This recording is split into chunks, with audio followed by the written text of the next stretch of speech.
On n'est pas n'importe qui. Quand tu rencontres un arbre dans la rue, dis-lui bonjour sans entendre qu'il te salue. C'est distrait, un arbre. Si c'est un vieux, dis-lui monsieur. De toute façon, appelle-le par son nom, chêne, sapin, bouleau, tilleul, il y sera sensible. Si tu le connais bien, fais-lui un câlin, il te le rendra bien. Même chose avec les oiseaux, les poissons et les fleurs. Appelle-les par leur nom de famille. On n'est pas n'importe qui. Si tu veux être tout à fait gentil, dis Madame la Rose à l'églantine. On oublie qu'un peu trop gaillé à droite. Jean Rousselot.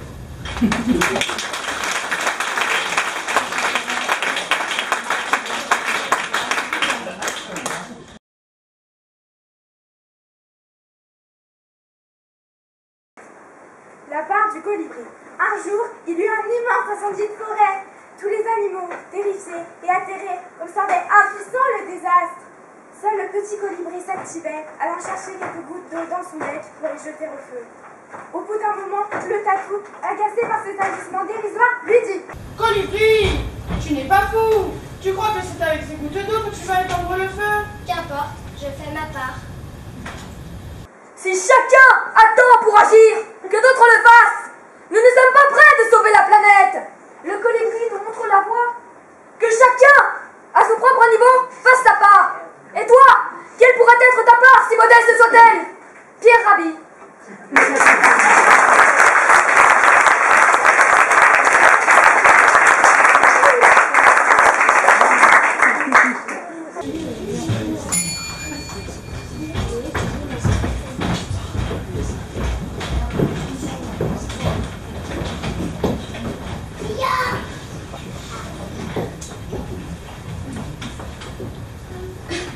À qui la faute? Dans une paisible contrée, un lac déborda soudain, noyant brutalement les terres qui étaient en contrebas. Ce fut une terrible catastrophe. Des jardins furent submergés, des villages emportés, des hommes précipités dans les eaux rondantes. Lorsque la décrue s'amorça, les survivants en colère allèrent se plaindre auprès des divinités. Ils furent reçus par celles qui avaient en charge le juste équilibre des choses et exposèrent leurs requêtes. Les dieux, nous vous implorons, aidez-nous, le lac peut nous anéantir. Je convainc le lac et le sol de se justifier. Ce n'est pas ma faute. La rivière qui m'alimente a brusquement grossi et j'ai soudain gonflé comme une outre. Je convainc donc la rivière. Ce n'est pas ma faute. Les torrents qui se jettent dans mes eaux ont cette année doublé de volume. Comment peux-je l'obtenir? Je convainc donc les torrents. Ce n'est pas notre faute. La neige des montagnes a fondu en quelques jours seulement et nous a grossi comme des fleuves. Je convainc donc la neige des montagnes. Ce n'est pas notre faute. D'habitude, les sapins nous retiennent sur les hauteurs. Mais cette année, les hommes ont coupé tous les arbres à la fin de l'hiver. Les villageois se firent alors tout petits, s'excusèrent auprès de tout le monde et reprirent leur chemin, songeurs. La nature résulte d'un équilibre de forces liées les unes aux autres. Qui aurait pu imaginer que faire paître des moutons dans une zone aride entraînerait sa désertification? Ou alors que construire de grands parkings bétonnés où l'eau ne peut s'infiltrer serait la cause de grandes inondations? Les savants avaient plusieurs fois prédit tous ces désastres et plusieurs fois tiré la sonnette d'alarme. À ton avis, pourquoi ne les a-t-on pas écoutés? Michel Hickman.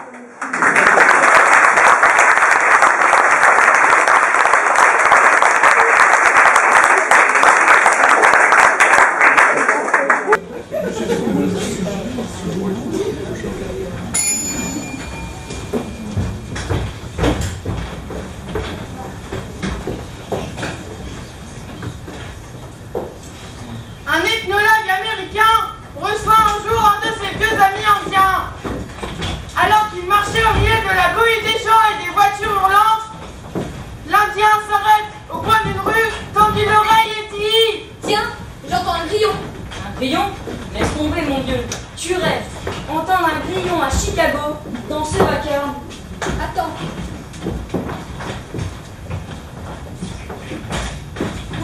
Alors ça, c'est incroyable. Une ouïe fine à ce point-là. Mais tu es sorcier ou quoi?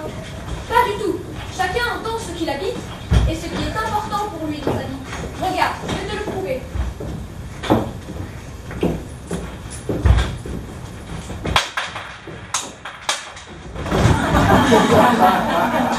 Voilà, c'est tout.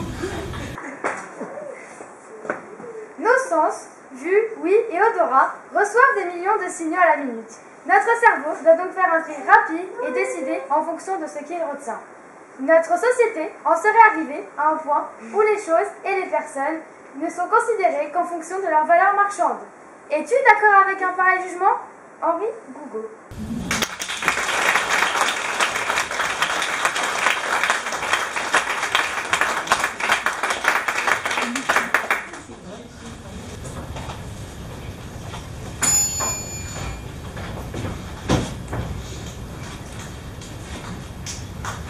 Par un bel après-midi d'été, un cavalier galopait sur les routes de province. Il avait soif et il se maudissait de ne rien avoir emporté dans les fonds de sa selle. Quand soudain, il aperçut un paysan qui travaillait dans un champ. Là vers lui, il se trouvait un peu occupé à planter. Il s'assirent à l'ombre d'un arbre et le vieillard lui donna à boire de l'eau bien fraîche de sa cruche. Se sentant mieux, le voyageur lui échanger quelques mots. Dites-moi, mon bon ami, que faites-vous ici par cette chaleur? Dites-moi, mon bon ami, que faites-vous ici par cette chaleur? Je plante des oliviers. Mais quel âge avez-vous? Presque 90 ans. Sans vouloir. En fait, pourquoi vous fatiguez à votre âge à planter des arbres qui ne donneront leur récolte que dans une dizaine d'années? Vous ne mangerez sans doute hélas jamais le fruit. C'est vrai, mais toute la vie, j'ai mangé des olives venues d'arbres que d'autres avaient plantés. Je plante pour que d'autres puissent plus tard manger celles que j'ai plantées. Lorsque le voyageur reprit sa route, il se dit que les paroles du vieillard l'avaient autant rafraîchi que l'eau de sa cruche. Qu'arrive-t-il de songer que les terres que nous cultivons ont été autrefois défrichées par d'autres? Nous faisons partie d'une longue chaîne et nous n'en sommes pas le bout. Il y aura d'autres générations après nous. Que penses-tu de l'adage écologiste? Nous ne possédons pas la terre, nous l'empruntons à nos enfants. Michel,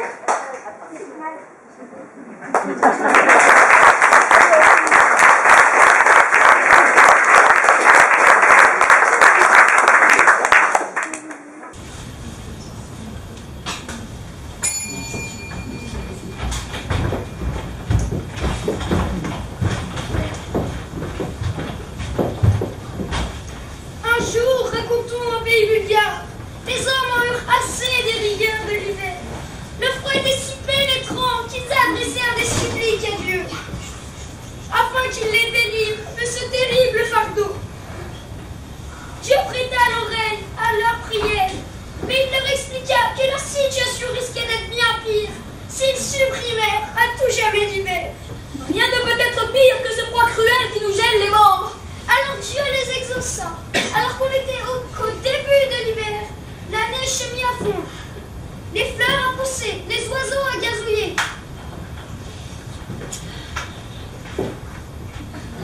Marisa. Gloire à Dieu!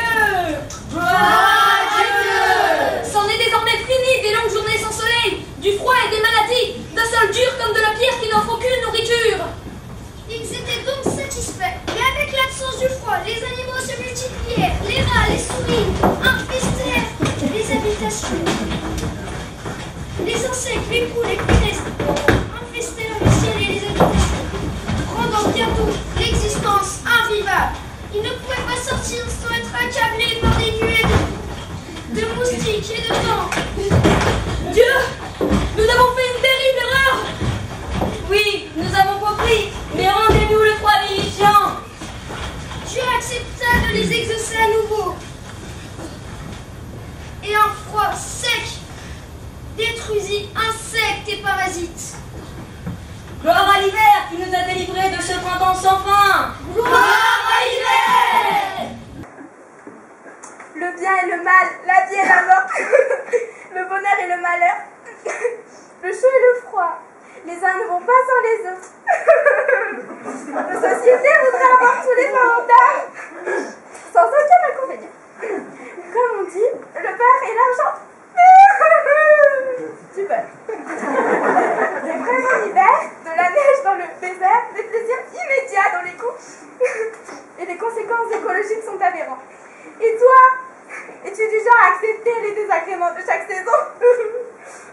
l'expérience a toujours son place. Compte bien.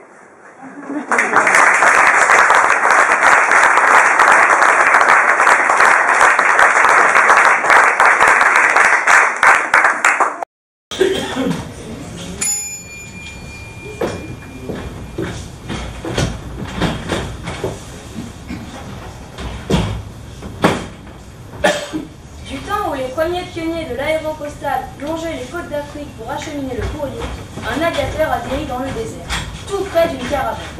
Il lit connaissance avec les Bédouins, il but le thé, et tout fier de son avion, il expliqua à l'un de ses nomades.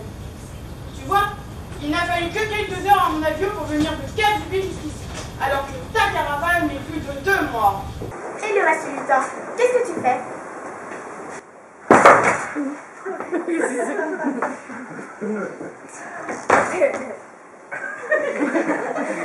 Notre société semble s'être engagée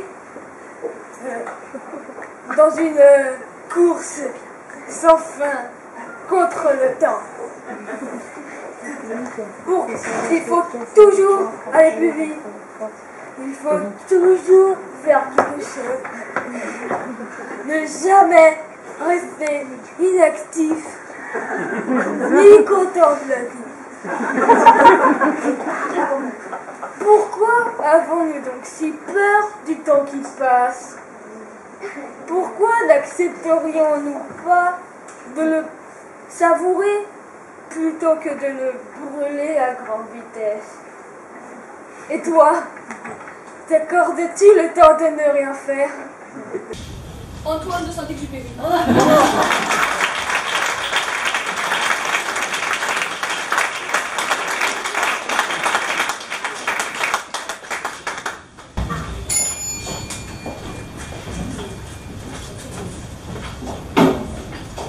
Tous les matins, un paysan chinois allait chercher de l'eau à la rivière. Il remplissait 2 grandes jarres qu'il portait ensuite sur le bout d'un solide bâton posé sur les épaules. Mais l'une des 2 jarres en était affligée. Elle en souffrait et elle demanda pardon au paysan.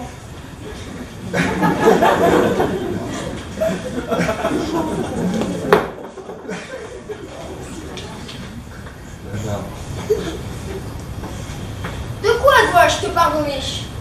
Tu le sais bien, je suis pendu, et je ne rapporte souvent à ta maison que la moitié de ce que tu as puisé. J'ai honte de moi. J'aimerais être comme ma compagne qui fait avec honneur son travail déjà. Retourne-toi. Et que vois-tu de ce côté du chemin? Des fleurs partout, tout le long de la route. Ces fleurs, c'est toi qui les as fait naître, en les arrosant chaque matin. Grâce à cela, je peux ainsi offrir de temps en temps un petit bouquet à ma femme. Et maintenant, retourne-toi. Et que vois-tu de l'autre côté du chemin? Il n'y a rien que de la poussière sur un sol de cailloux. Certes, ta compagne fait au mieux son travail de Gérard, mais elle n'a pas ton talent. Réjouis-toi d'être fondu, et comme souvent, ta faille a son talent caché. Une société digne de ce nom se doit accueillir chacun avec générosité. Personnes handicapées, faibles ou âgées doivent trouver leur place. Dans la nature, tout a son utilité. Même les sacs vers de terre qui, en creusant le sol, l'aèrent et le rendent fertile. Même la coccinelle qui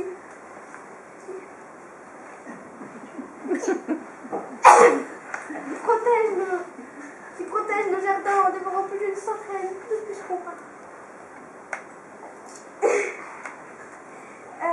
Un autre philosophe disait: une mauvaise herbe est une plante dont on n'a pas encore trouvé les vers. Continue.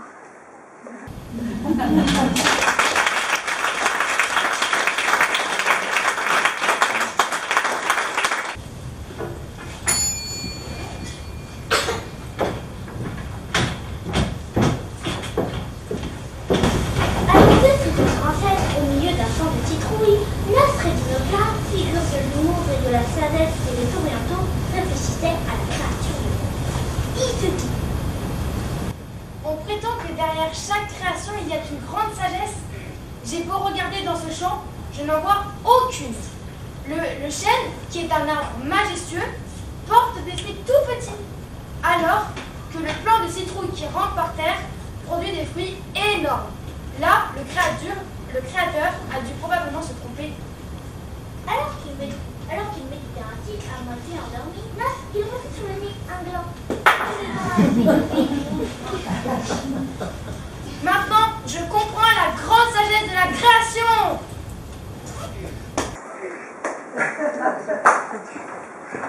Avec humour, cette fable nous enseigne qu'il ne faut pas se fier aux apparences. Ce sont des siècles de sélection naturelle et d'adaptation qui ont façonné les espèces animales et végétales qui nous entourent. Elles ont toutes leur utilité. As-tu déjà été surpris par l'ingéniosité de la nature, Nasreddin?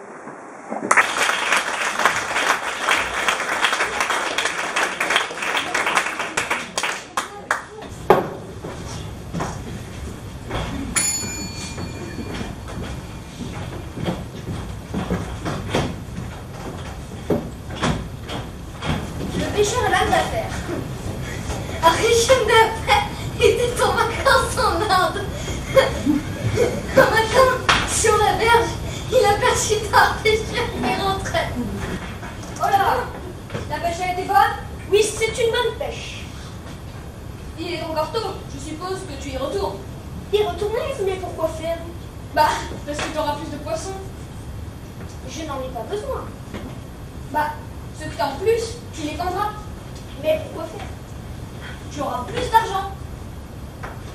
Mais pourquoi faire? Tu pourras changer ta vieille barque contre un joli petit bateau. Mais pourquoi faire? Tu auras encore plus de poissons. Pourquoi faire? Tu pourras prendre des ouvriers. Pourquoi faire? Ils pêcheront pour toi. Pourquoi faire? Tu deviendras riche. Mais pourquoi faire? Mais tu pourras ainsi te reposer. Mais c'est justement ce que je vais faire tout de suite.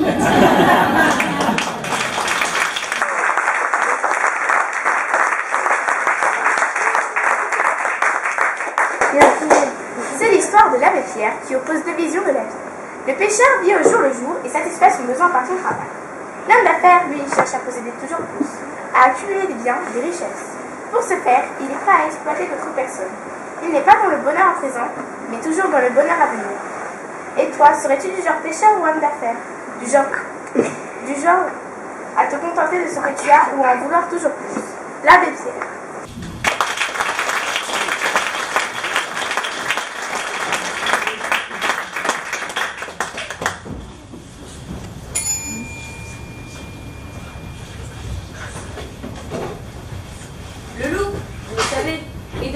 L'animal le plus craint et le plus détesté.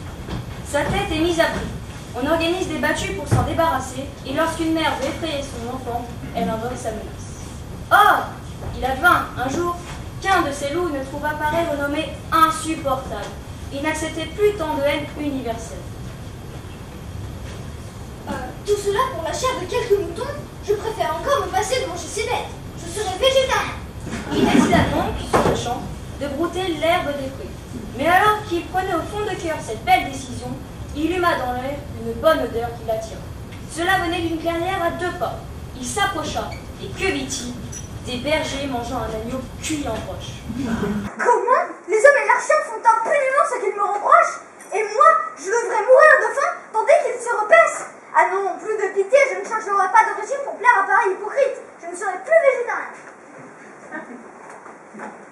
Que penses-tu du raisonnement de ce loup imaginé par Jean de La Fontaine? Sommes-nous, comme il le prétend, de grands hypocrites donneurs de leçons?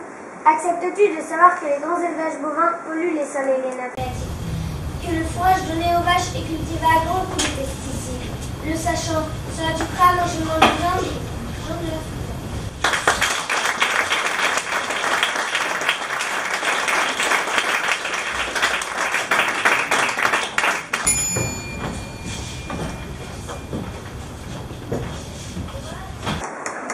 Sur la place du marché, dans un village de l'arrière-pays, une vieille femme vendait quelques paniers de noisetiers. C'était de paniers de sa fabrication. Ils étaient magnifiques, soignés, de grande qualité. Une femme d'affaires passa par là et admira les superbes. Combien coûte de ces paniers? C'est 20 € le panier. Je reconnais que c'est un prix raisonnable, mais si je vous fais une commande de 100 paniers, quel prix me faites-vous?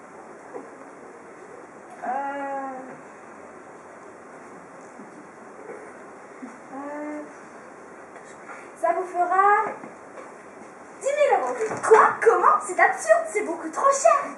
Bah non, parce que voyez-vous, faire un panier, c'est agréable, mais en faire 100, ça m'amuse plus du tout.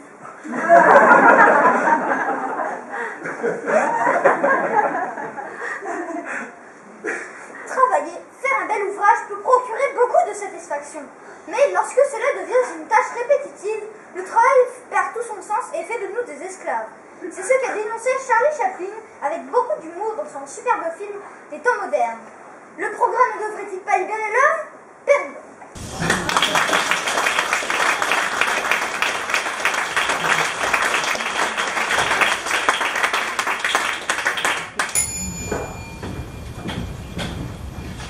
Le directeur d'une agence de publicité était en vacances chez son cousin à la campagne.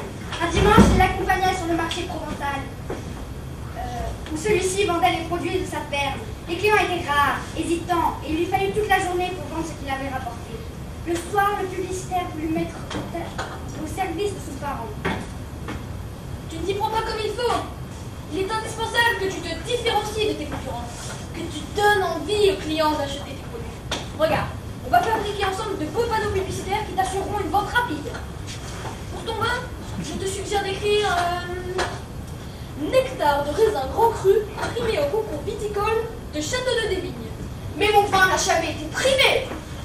Ce n'est pas grave, personne ne le saura. Pour tes confitures, on marquera délices d'abricots, cuits au chaudron selon la recette de Tante Marie. Je n'ai pas de Tante Marie, voyons. Qu'importe! L'essentiel, c'est la formule. Pour tes œufs, que dirais-tu de issus de poules de race élevées en plein air? Impossible! Mes poules passent leur vie dans le poulailler! Mais qui le fait?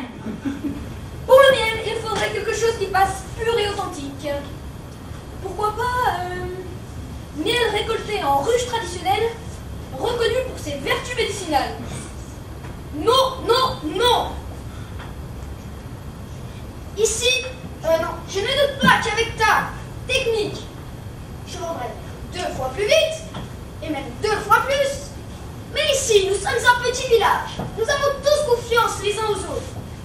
Je ne voudrais pas penser que mes voisins me mentiraient comme je leur mentirais.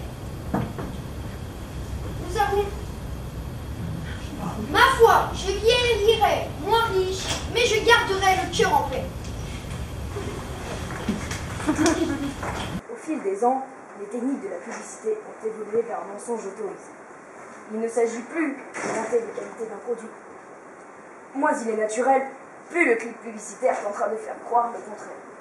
De plus, les budgets étaient pensés pour la pub et passent souvent de très loin ceux de la fabrication même du produit. De manière plus inquiétante, les hommes politiques, les médias n'hésitent pas à pratiquer les mêmes méthodes au détriment de toute honnêteté. Le résultat est une perte totale de crédibilité envers nos équipes. Et toi, t'arrive-t-il parfois d'être agacé par les pubs sur les murs, à la télé, sur ton ordinateur, ou les trouves-tu simplement amusantes? Michel Pigman. En tout cas, moi, je vais vomir.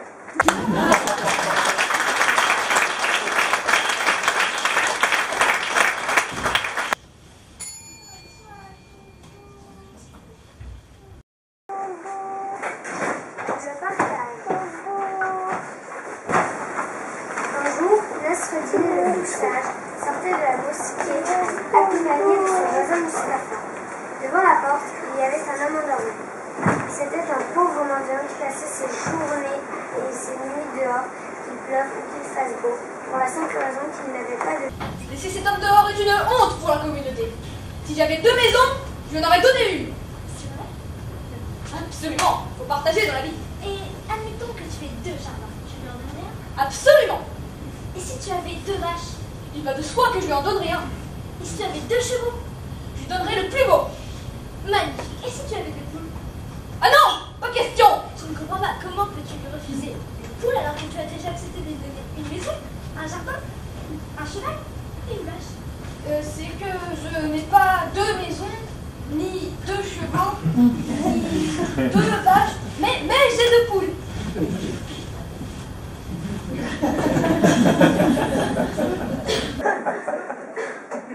Avec beaucoup d'humour, Nasreddin le fou sage nous pointe du doigt les limites de notre générosité. En parole, il est facile de donner, surtout ce que l'on ne possède pas. Dans la réalité, c'est bien plus difficile.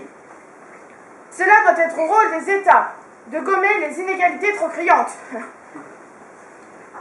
Et toi, lorsque tu as des choses semblables, pratiques-tu parfois le partage? Nasreddin Hodja.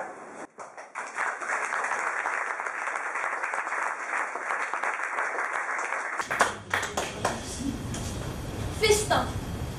L'oiseau a mangé le ver, le renard a mangé l'oiseau, le loup a mangé le renard, le loup a mangé le renard, l'ours a mangé le loup, et l'homme a mangé l'ours, et le ver mangera l'homme, et tout recommencera. Le jour mangera la nuit, et la nuit mangera le jour. Les Indiens immigrent.